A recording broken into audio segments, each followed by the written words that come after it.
Hi, today is January 6, 2023. Here are my poems for the day. The first one is poem number 30, Into the Stupid. Bold new vistas of ignorance unfolded before him as he ventured ever farther into the stupid. He passed through the valley of occluded knowledge and learned nothing. He climbed mountains of stuff and nonsense and learned nothing. He drank from, then crossed, obtuse rivers and lakes and learned nothing. Finally, he came to a patch of dense and brainless land. He put down roots and planted and sowed, and in a few months' time, he reaped a rich bounty of complete incomprehension.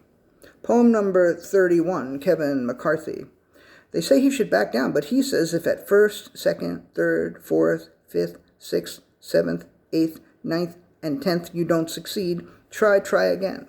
They say he should back down, but who else is there? Is there anyone that these 20 or so intransigents would vote for that the rest of the party could also get with? They say he should back down, and I don't know what the answer is. He could threaten to take a few of his allies and vote for Hakeem Jeffries unless the 20 or so get in line. For that matter, Hakeem Jeffries and a few other Democrats could move over to the dark side and vote for him just to get things moving. They say he should back down and get out of the way, but who is he in the way of? If he can't win, who can? And poem number 32, Do You Remember, is a song.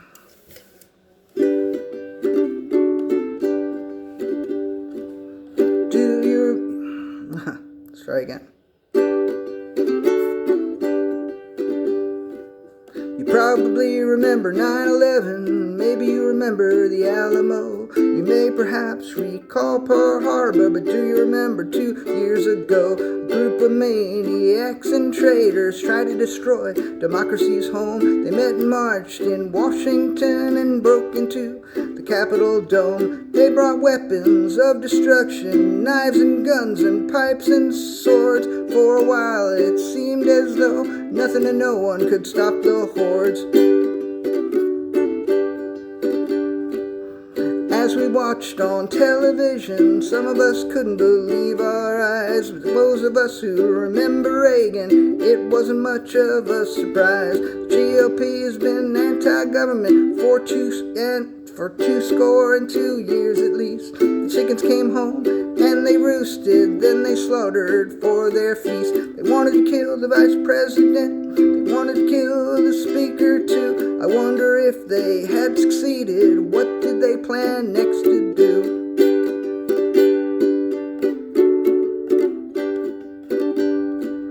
The Congress they tried to take over, as of last Tuesday they control. As they fail to elect a leader, we laugh, we cry, and our eyes roll. I don't look forward to the moment when they get on with the show. Republicans cannot be trusted. Do you remember 2 years ago? Do you remember 2 years ago? Do you remember 2 years ago?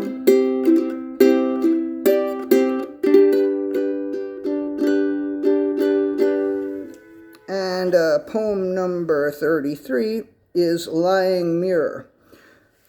The feedback reminded her she existed, but it was like a lying mirror that showed only what she wanted to see.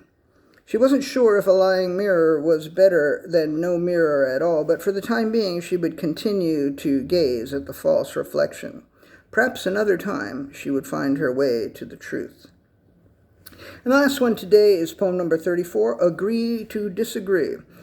I'm sorry, but I am not convinced. You can trot out your facts and figures and statistics and anecdotal evidence and your personal experience, and you can make me believe that you believe what you are saying, but that doesn't mean I'm going to believe it.